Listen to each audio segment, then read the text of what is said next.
On the 9th day of August 1965, I issued this proclamation of Singapore. Whereas it is the inalienable right of a people to be free and independent, by a federation of existing states of the Federation of Malaya and the states of Sabah, Sarawak, and Singapore into one independent and sovereign nation. This is Singapore, a bustling hub of trade. It has one of the world's highest human development indexes. Known as a modern utopia, its quality of life is among the best in the world. However, it wasn't always like this. Once a backwater state, it underwent a massive transformation from being an underdeveloped colony into the utopia it is today. And it was led by one man whose strength and iron fists paved the way to Singapore's prosperity. His name? Kuan Yew.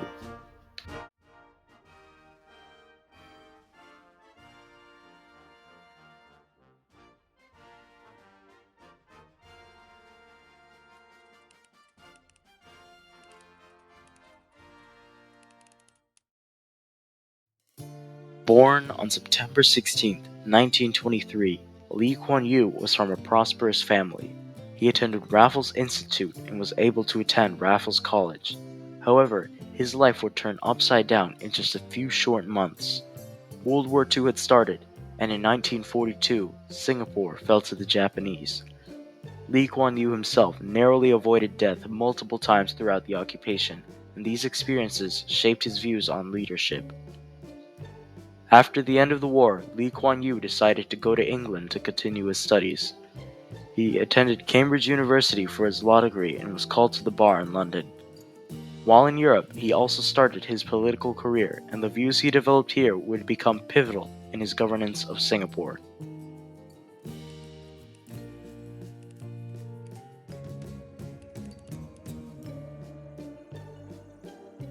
To understand Kuan Yew's story, it is crucial to understand the state of Singapore during this time.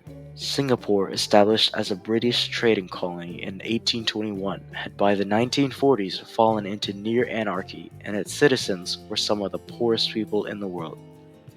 Singapore, being a small island, had limited space to house residents, so when the population blew up, it led to haphazard slums being built, which housed nearly 85% of the population while being unsanitary, dangerous, and borderline lawless. In addition, the colonial government became corrupt. Police forces, civil service workers, and business sectors were plagued with corruption. Bribery and abuse of power were common and expected.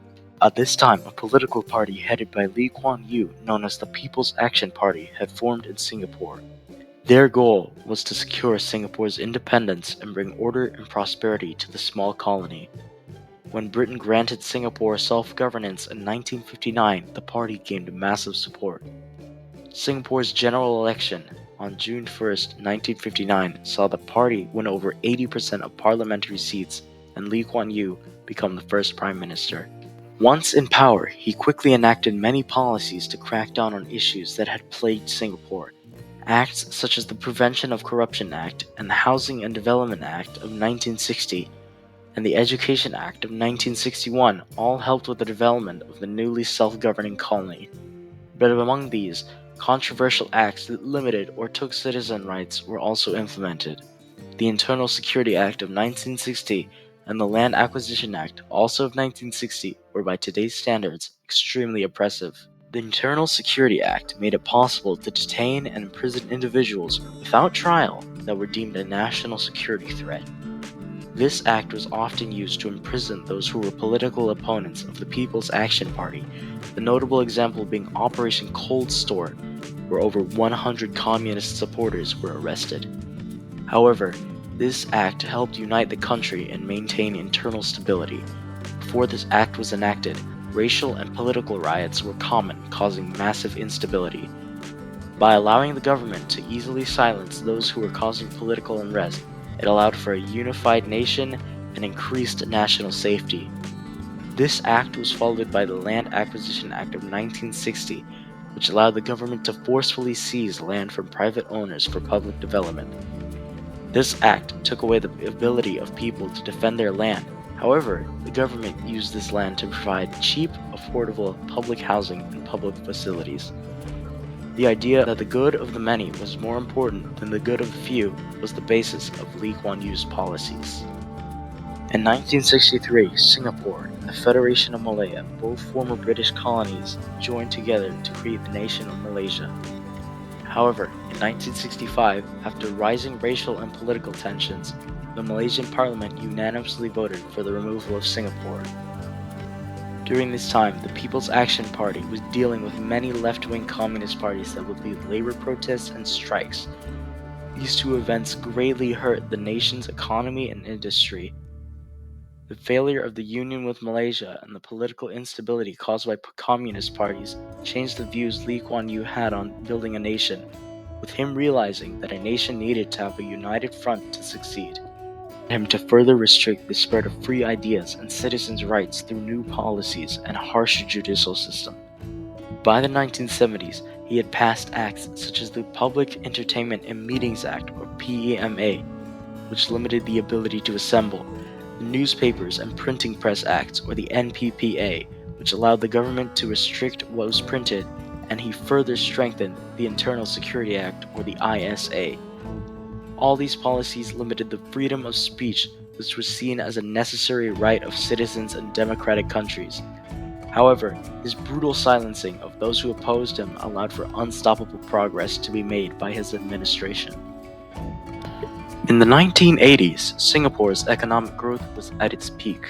The GDP per capita had quadrupled since the previous decade, and Singapore was undergoing rapid industrialization. Lee Kuan Yew's use of the ISA and the PEMA grew the trade and manufacturing industries by eliminating trade unions and communist uprisings. The NPPA was also used to ensure good press about People's Action Party policies and improve public support for the party. Throughout this period, Lee Kuan Yew tirelessly transformed his nation into one that could compete against those around it.